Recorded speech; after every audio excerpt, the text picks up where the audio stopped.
Hola estudiantes, mi nombre es Nitson Rafael Varela y hoy voy a ser su docente. Vamos a hablar sobre ley del seno y ley del coseno para la resolución de triángulos. Antes de avanzar en el tema necesitamos saber qué es resolver un triángulo.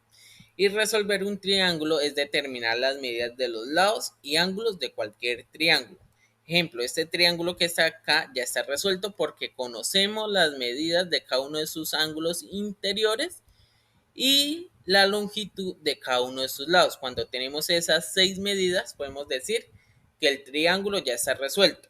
Acá voy a hacer un paréntesis para hablar un poco de la historia detrás de la resolución de triángulos. Y es que sabían estudiantes que las técnicas básicas de resolución de triángulos aún aplicadas hoy en día son de origen precristianas, es decir, surgieron de civilizaciones anteriores a la cristiana. Entre estas está la civilización china, la mesopotámica, la egipcia y la griega.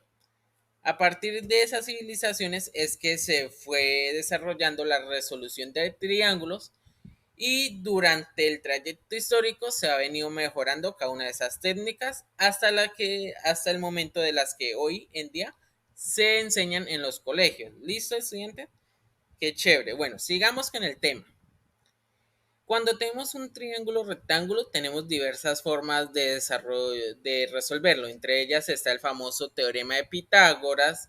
También tenemos las razones trigonométricas y la que nos enseñan desde la primaria, que dicen que la suma de los ángulos interiores de cualquier triángulo debe ser igual a 180 grados. A partir de estas tres cosas se pueden resolver triángulos rectángulos. Pero ¿qué pasa cuando tenemos un triángulo que no es rectángulo? Es decir, un triángulo oblicuo-ángulo. Estos triángulos se caracterizan por no poseer un ángulo recto, es decir, es un triángulo que no es rectángulo. Cuando tenemos estos tipos de triángulos, los podemos resolver clasificándolo en cuatro casos. El primer caso dice que conocemos las medidas de dos ángulos y un lado del triángulo.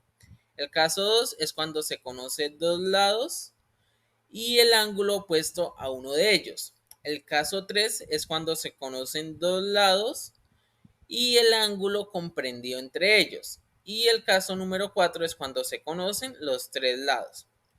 Para resolver los triángulos que entran entre el caso 1 y el caso 2, tenemos la ley del seno.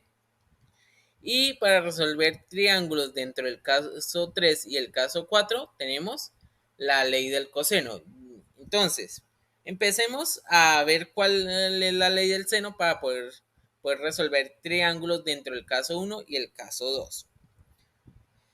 Entonces, acá voy a hacer otro paréntesis para hablar un poco sobre la historia. Y es que el matemático y astrónomo griego Ptolomeo aplicó la ley de los senos como una relación entre los lados y ángulos de un triángulo.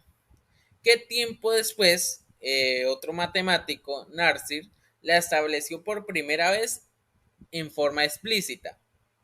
Pero solo fue hasta 1464 que apareció con claridad en un libro escrito por un matemático alemán, Johann. Bueno, seguimos. La ley del seno es la relación, como ya dije en la parte histórica, entre los lados y ángulos de un triángulo.